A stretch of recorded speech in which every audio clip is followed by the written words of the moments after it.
समय लेबा तो तू सब कत चल जाय छ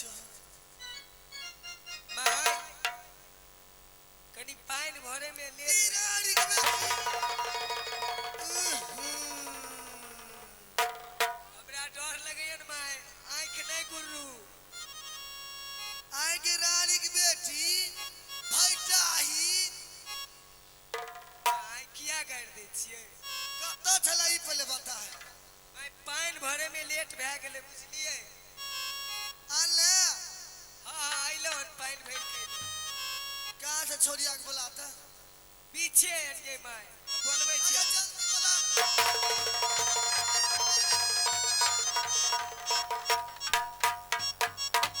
ये नाना दिए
सुन हमार सुन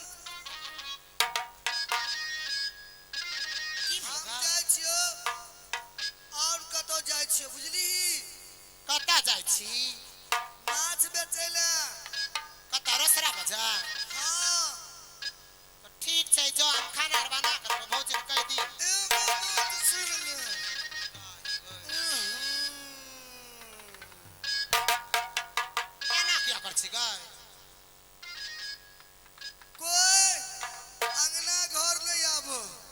कोई नहीं तो भौजिया के ले जेबी से हां ओने ओगे हम असगोरे रहबे त अगे और सुन माछ वाला टोकरी लागन है लेने आबै छी कर के जो आ गई बेटी गे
से नहीं ना लड़ल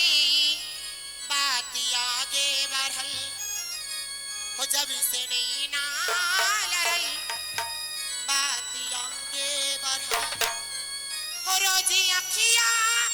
रहेला इंतजार में दिल भाईल दीवाना तोरा प्यार में दिल भाईल दीवाना तोरा प्यार में जब से नैना लड़ल बात आगे बढ़ल जब से नैना लड़ल बात आगे बढ़ल रोज अखियाँ रहेला इंतजार में दिल भाईल दीवाना तोरा प्यार में दिल भाईल दीवाना तोरा प्यार में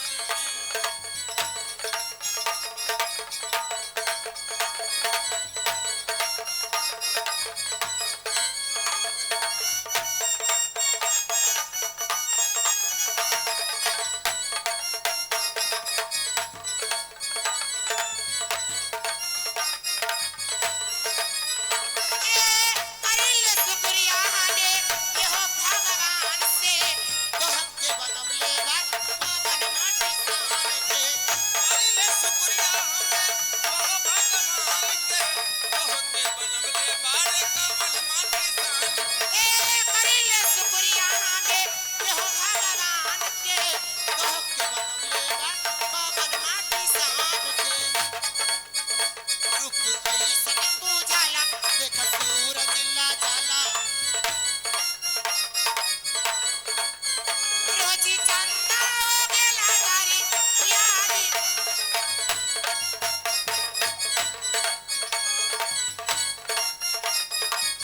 जब से नैना लड़ल बात आगे बढ़ल जब से नैना लड़ल बात आगे बढ़ल रोज अखियाँ रहेला इंतजार में दिल भाईल दीवाना तोरा प्यार में दिल भाईल दीवाना तोरा तोरा नियर रूप फेरो रबना बनाई है बनवे के चाही ता बना भी नहीं कोई है तोरा नील रूप फेरू रबना बनई है बनावे जे चाहिए तब बनावे नहीं कोई तोरा नियर रूप फेरो रबना बनाई है बनवे के चाही ता बना भी नहीं कोई है चेहरा चमके नूरानी हवे परियन के रानी चेहरा चमके नूरानी हवे परियन के रोजे चंदा हो गेला दारी याद में हो दिल भाईल दीवाना तो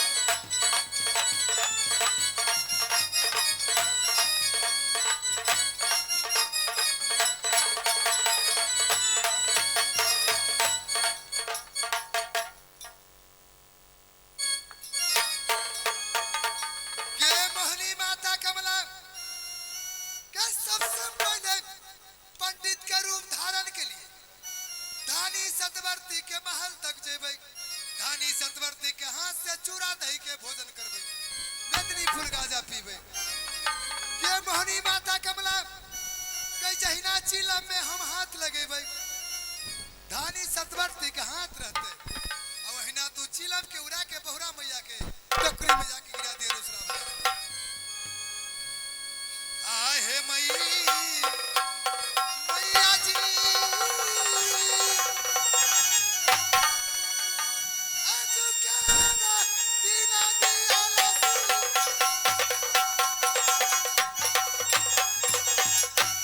बहुरा हवे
भौजियो चल गले हां